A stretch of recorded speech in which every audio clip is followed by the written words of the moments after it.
Hey welcome to Radio Bangla. আজ আমরা summary করতে যাচ্ছি হেক্টর গার্সিয়া এবং ফ্রান্সেস মিরালেসের লেখা ইকিগাই বইটি। আপনার জীবন কি সত্যিই পূর্ণ এবং অর্থবহ? আজকের এই ভিডিওতে আমরা জানব কিভাবে ইকিগাই আমাদের জীবনের উদ্দেশ্য খুঁজতে সাহায্য করে এবং প্রতিদিন জীবনের প্রতি উদ্দীপনা অনুভব করে। প্রথমে আমি আপনাকে একটি প্রশ্ন করি, আপনার জীবনে এমন কি কাজ আছে যা করতে করতে আপনি সময় ভুলে যান, যা আপনাকে প্রতিদিন সকালে উঠে উদ্দীপনা দেয়? ভালোভাবে ভাবুন, কারণ আজকের এই ভিডিওটি হয়তো আপনাকে আপনার জীবনের সত্যিকারের উদ্দেশ্য খুঁজে পেতে সাহায্য করবে। চিন্তা করবেন না যদি আপনি এখনও আপনার ইকিগাই খুঁজে না পেয়ে থাকেন। জীবন হলো এক ধারাবাহিক যাত্রা, যেখানে ছোট ছোট অভ্যাস, ধৈর্য এবং মনোভাবের পরিবর্তনই আমাদের ধীরে ধীরে সত্যিকারের উদ্দেশ্যের দিকে নিয়ে যায়। ছোট পরিবর্তনই জীবনের বৃহৎ আনন্দ ও মানে নিয়ে আসে। আসুন আজ আমরা সেই পথটিকে স্পষ্টভাবে বুঝি। চ্যাপ্টার 1, ইকিগাই কি? ইকিগাই হলো জাপানি শব্দ যার অর্থ জীবনের উদ্দেশ্য বা জীবনের যাপনের আনন্দ। এটি সেই অভিজ্ঞতা যা মানুষকে প্রতিদিন জীবনের প্রতি উৎসাহ এবং অর্থ অনুভব করতে সাহায্য করে। বইটি আমাদের বোঝায় প্রতিটি মানুষের জীবনে ইকিগাই থাকে যখন তিনি নিজের ভালোবাসা, দক্ষতা, সমাজের জন্য অবদান এবং জীবিকা একত্রিত করতে পারেন। জীবনের লক্ষ্য শুধুমাত্র সুখী বা ধনী হওয়া নয়, বরং প্রতিটি মুহূর্তকে অনুভব করা। লেখক বলেছেন, ইকিগাই খুঁজে পাওয়া সহজ নয়। এটি একটি যাত্রা যা ধীরে ধীরে অভ্যাস, চিন্তাভাবনা এবং আত্ম অনুসন্ধানের মাধ্যমে প্রকাশ। আপনার জীবনের প্রতিটি ছোট কাজ যদি উদ্দেশ্যপূর্ণ হয়, তবে সেই অভ্যাসই আপনাকে আপনার প্রকৃত ইকিগাইয়ের দিকে নিয়ে যাবে। চ্যাপ্টার 2, দীর্ঘজীবন এবং সুস্থতা। ইকিগাই বইয়ে লেখক দেখিয়েছেন যে জাপানের ওকিনাওয়া অঞ্চলের মানুষরা দীর্ঘ এবং মানসম্মত জীবনযাপন করে।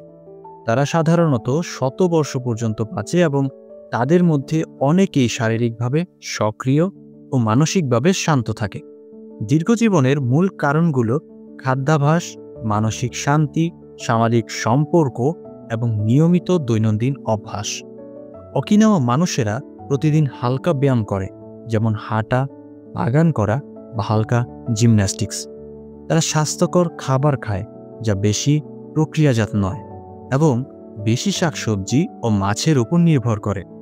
পরিবার এবং সমাজের সঙ্গে ঘনিষ্ঠ সম্পর্ক বজায় রাখা তাদের মানসিক শান্তি দেয়। এছাড়া তারা জীবনের ছোট আনন্দকে উপভোগ করে।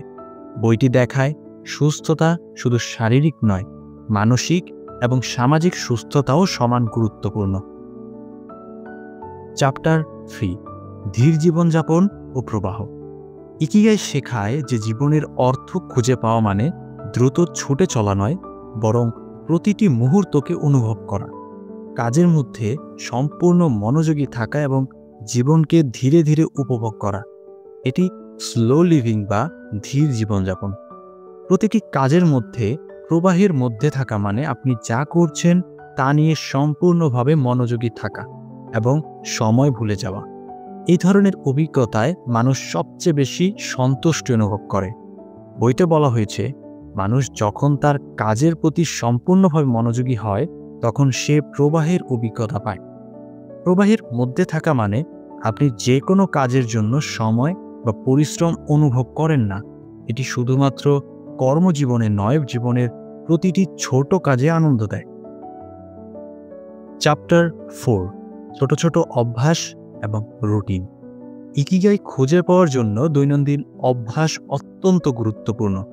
বইয়ে বলা হয়েছে যে ছোট এবং ধীরে ধীরে অভ্যাস পরিবর্তনই জীবন পরিবর্তন করতে পারে। প্রতিদিন সকালে হালকা ব্যায়াম করা, স্বাস্থ্যকর খাদ্যাভ্যাস বজায় রাখা, ধ্যান বা মনোচিন্তা করা, পরিবার ও বন্ধুদের সঙ্গে সময় কাটানো, এই অভ্যাসগুলো মানুষকে মানসিকভাবে শক্তিশালী এবং সুখী রাখে। ওকিনাওয়া মানুষের উদাহরণ থেকে দেখা যায়, তারা দৈনন্দিন জীবনে নিয়মিত ছোট ছোট কাজ করে যা তাদের শারীরিক ও মানসিক স্বাস্থ্যের জন্য অপরিহার্য। এমনকি তারা তাদের দৈনন্দিন জীবনে সামান্য আনন্দের মুহূর্তগুলোও গুরুত্ব দিয়ে উদযাপন করে। লেখক দেখিয়েছেন ছোট অভ্যাসগুলো দীর্ঘমেয়াদে বড় পরিবর্তন আনে। চ্যাপ্টার 5, প্রেম, সম্পর্ক এবং সমাজ। ইকিগাই কেবল কাজ বা নিজের দক্ষতার মধ্যে সীমাবদ্ধ নয়, এটি সম্পর্ক, প্রেম এবং সামাজিক সংযোগের মধ্যেও নিহিত।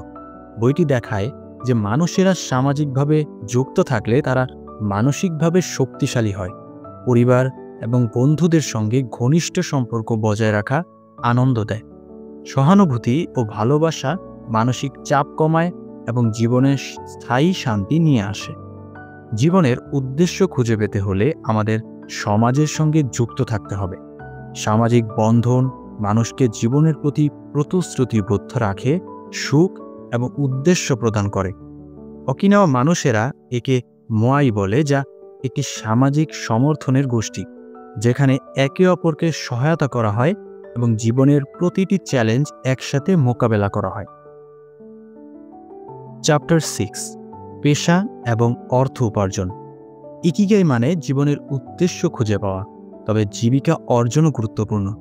বইটি নির্দেশ করে আমরা যদি এমন কাজ করি যা আমরা ভালোবাসি, যা আমরা ভালো করতে পারি, যা সমাজের উপকারে আসে এবং যা আমাদের অর্থ উপার্জন করতে সাহায্য করে, তাহলে সেটিই আমাদের প্রকৃত ইকিগাই। শুধুমাত্র অর্থের জন্য কাজ করলে মানুষ দীর্ঘমেয়াদে অসন্তুষ্ট থাকে। যে কাজটি আমাদের আনন্দ দেয় এবং যা আমাদের দক্ষতার সঙ্গে মিলে, সেটি আমাদের জীবনে স্থায়ী সুখ এবং উদ্দেশ্য নিয়ে আসে। লেখক দেখিয়েছেন যখন আমরা এমন কাজ করি যা আমাদের মনকে প্রফুল্ল রাখে এবং মানুষের জন্য উপকারে আসে, তখন আমাদের জীবন আরও অর্থবহ হয়ে ওঠে। চ্যাপ্টার 7, মানসিক স্বাস্থ্য এবং সুখ। ইকিগাই মানে মানসিক শান্তি এবং সুখ অর্জন। বইটি দেখায় যে সুখ শুধুমাত্র ধন সম্পদে নয়, বরং দৈনন্দিন জীবনের সাধারণ অভ্যাস, ছোট আনন্দ উপভোগ এবং ধ্যান চিন্তায় নিহিত। স্বাভাবিক জীবনধারা বজায় রাখা, অহেতুক প্রতিযোগিতা এড়ানো এবং জীবনের ছোট আনন্দকে মূল্য দেওয়া মানুষকে মানসিকভাবে সুস্থ রাখে। সুখী মানুষরা সাধারণত আরও দীর্ঘজীবী হয় এবং তাদের জীবন আরও অর্থবহ হয়। মানসিক স্বাস্থ্য উন্নত করার জন্য লেখক প্রস্তাব দেন জীবনের প্রতিটি ছোট মুহূর্তকে কৃতজ্ঞতার সাথে গ্রহণ করুন। দৈনন্দিন জীবনে আনন্দ খুঁজুন এবং নিজের চারপাশের মানুষদের সঙ্গে ইতিবাচক সম্পর্ক বজায় রাখুন। চ্যাপ্টার 8, মৃত্যুর ভাবনা এবং গ্রহণযোগ্যতা। ইকিগাই আমাদের শেখায় মৃত্যুকে ভয় না পেতে এবং তা গ্রহণ করতে। জীবন এবং মৃত্যু এক অপরিহার্য প্রক্রিয়া। জীবনকে পূর্ণভাবে উপভোগ করতে হলে আমাদের মৃত্যুকে প্রাকৃতিকভাবে গ্রহণ করতে হবে এবং জীবনের প্রতিটি মুহূর্তকে মূল্য দিতে হবে। অকিনাওয়া মানুষেরা মৃত্যুকে একটি স্বাভাবিক প্রক্রিয়া হিসেবে দেখে এবং এই দৃষ্টিভঙ্গি তাদের জীবনে শান্তি, উদ্দেশ্য এবং মানে প্রদান করে। মৃত্যুর ভয় কমাতে লেখক সুপারিশ করেছেন যে আমরা আমাদের প্রতিদিনের জীবনকে অর্থবহভাবে কাটাই, নিজেদের লক্ষ্য ও সম্পর্কের দিকে মনোযোগ দিই এবং প্রতিটি ছোট আনন্দের মুহূর্তকে উপভোগ করি। চ্যাপ্টার 9, স্থায়ী আনন্দ এবং কৃতজ্ঞতা। ইকিগাই জীবনের আনন্দের মূল। বইটি বলে যে স্থায়ী আনন্দ আসে কৃতজ্ঞতা এবং ছোট আনন্দকে স্বীকৃতি দেওয়ার মধ্য দিয়ে। প্রতিদিন নতুন কিছু শেখা, ছোট সাফল্য উদযাপন এবং কৃতজ্ঞতা ও সহানুভূতি প্রকাশ করা আমাদের জীবনকে সমৃদ্ধ করে। এই অভ্যাসগুলো মানুষকে সুখী, ধৈর্যশীল এবং জীবনের প্রতি উৎসাহী করে তোলে। লেখক দেখিয়েছেন যারা জীবনের ছোট ছোট মুহূর্তকে উদযাপন করে এবং কৃতজ্ঞ থাকে, তারা জীবনের যে কোনো চ্যালেঞ্জের মুখোমুখি হতে প্রস্তুত থাকে এবং তাদের মানসিক শান্তি আরও দীর্ঘস্থায়ী হয়। চ্যাপ্টার 10, ইকিগাই খুঁজে পাওয়ার প্রক্রিয়া। ইকিগাই খুঁজে পাওয়া সহজ নয়। ধৈর্য, স্ব-অনুসন্ধান এবং ছোট অভ্যাসের মাধ্যমে এটি সম্ভব। আমাদের নিজের ভালোবাসা এবং দক্ষতা খুঁজে বের করতে হবে। দৈনন্দিন অভ্যাস এবং রুটিনে মনোযোগ দিতে হবে। সমাজের সঙ্গে যুক্ত থাকতে হবে এবং জীবিকা অর্জনের সঙ্গে নিজের উদ্দেশ্য মেলাতে হবে। ইকিগাই হলো একটি যাত্রা, শুধুমাত্র একটি লক্ষ্য নয়। জীবনের প্রতিটি মুহূর্তকে অর্থবহ করে তোলার মাধ্যমে আমরা ধীরে ধীরে আমাদের ইকিগাই খুঁজে পাই। লেখক আমাদের শেখায়, যখন আমরা আমাদের জীবনের উদ্দেশ্য এবং কাজের মধ্যে সমন্বয় করি, আমাদের জীবন আরও সুখী, মানসিকভাবে স্থিতিশীল এবং দীর্ঘজীবী হয়। প্রতিদিন ধৈর্য, ধ্যান এবং কৃতজ্ঞতার সঙ্গে জীবন কাটানোই আমাদের সত্যিকারের ইকিগাইয়ের দিকে নিয়ে যায়। মনে রাখবেন, আপনার ইকিগাই খুঁজে পাওয়া মানে জীবনের উদ্দেশ্য খুঁজে পাওয়া। আর যদি আপনি কিছু ছোট অভ্যাস পরিবর্তন করেন, ধীরে ধীরে আপনি আপনার জীবনের আনন্দ এবং উদ্দেশ্য খুঁজে পাবেন। জীবনের প্রতিটি মুহূর্তকে ভালোভাবে অনুভব করুন, প্রতিটি দিনকে অর্থবহ করুন এবং প্রতিটি সম্পর্ককে শক্তিশালী রাখুন। ভিডিওটি ভালো লাগলে লাইক দিন, কমেন্ট করে আপনার মতামত জানান, আর এমন আরও ইন্সপায়ারিং ভিডিও দেখতে চাইলে চ্যানেলটা সাবস্ক্রাইব করুন। Thank you.